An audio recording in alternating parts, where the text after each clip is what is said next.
இன்னும் இன்னும் வார்ப்பு சுற்றிட்டே இருக்கிறீங்களா? ஆமாங்க, ரொம்ப லேட் ஆகி போச்சு. வார்ப்பு அர்ஜென்ட்டுங்கிறதுனால சுற்றிட்டு இருக்கிறோம். எல்லாருக்கும் வணக்கங்க. இன்னைக்கு என்னன்னா ரொம்ப அர்ஜென்ட்டுங்க வார்ப்பு. அதனால கொஞ்சம் ஒரு 12 மணி வரையும் சுற்றிட்டு போய் சாப்பாடு செஞ்சுக்கலாம் அப்படின்ட்டு சுற்றிட்டு இருக்கிறோங்க. இப்போ இதுக்கு மேலே தான் போய் சாப்பாடு செய்யணும். என்ன பண்ணிட்டு இருக்கீங்க? மேச்சேரி போய் பண்ணிட்டீங்களா? நம்ம மேச்சேரியில் தேர் ஸ்டார்ட் ஆயிடுச்சா? தேர் மிட்டாய் வாங்கிட்டு வந்தாங்க பாரு. மாசி மாதம் தேர் மிட்டாய் பாருங்க. அடுத்து இப்போ என்ன?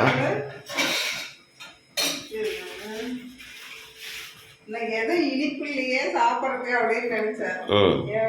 வாங்கிட்டு வந்துட்டீங்க தேர் மிட்டாய். இது வந்து வெள்ளாட்டுக்கறி பாருங்க. வெள்ளாட்டுக்கறி வெள்ளாட்டுக்கறி வணக்கியாச்சு. வணக்கியாச்சு. சூப்பர்.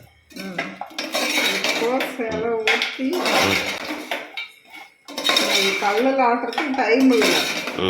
அதனால இது கல்லில் ஆட்டுறதுக்கு டைம் இல்லையா? டைம் இல்லை, மிக்சியில் ஆட்டியாச்சு.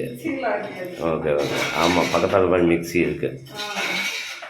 காலையிலேருந்து எவ்வளோ வேலை நான் பாட்டு சுற்றிட்டு இலை கழுவி எல்லா வேலையும் இன்னைக்கு எல்லா வேலையும் மதியம் ஆகிடுச்சு.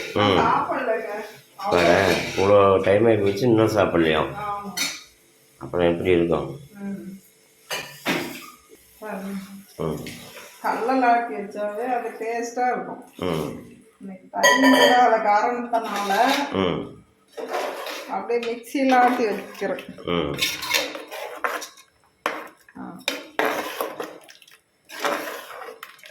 வெள்ளாட்டு குழம்பு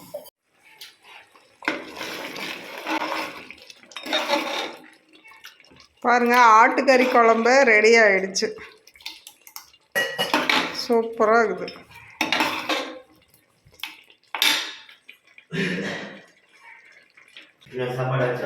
சாப்பாடாச்சு.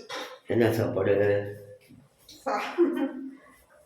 கறி குழம்பு, ஆனா பழைய களி.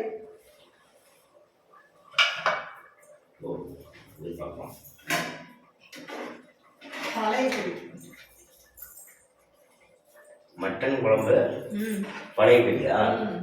ஓகே. பழைய களி சூப்பராக இருக்கும். நைட்டு களி செஞ்சேங்க. அதுல 2 கரண்டி மிச்சம் ஆயிடுச்சு. அதை வேஸ்ட் பண்ணக்கூடாது இல்ல, அதை போட்டு தண்ணி ஊற்றி வச்சிருந்தா காடியும் மோர் மாதிரி சூப்பரா இருக்குங்க. உடம்புக்கும் நல்லது. அதே போல களியும் சாப்பிட்டுக்கலாம்.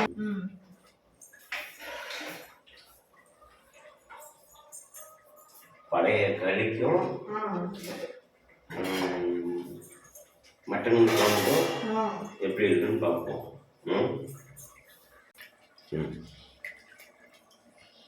பழைய களி எடுத்து அதை அப்படி கழுவிட்டு இப்படி கழுவுனா பாருங்க, கல்லாட்டுமே அப்படியே இருக்கும் களி. இப்போ போட்டுக்கலாங்க. இது வந்து காடிங்க மோர் மாதிரி இருக்கும்டா. இதை குடிச்சா வயிறு புண்ணே ஆறுங்க. சூப்பரான காடி. புட்டு கட்டு பார்க்கலாம்.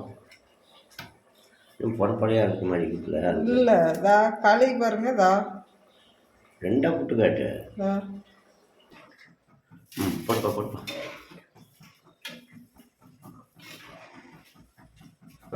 கொஞ்சமா எல்லாத்துக்கும் வேணும்ல. பாருங்க, சூடாக இருக்கு. பயங்கரமாக கொதிக்குது. ஆனால் பழைய களிக்கும் சுடு குழம்புக்கும் செம்மையாக இருக்கும். இப்படி பழைய களி புட்டுக்கணும். புட்டுக்கிட்டு தொட்டு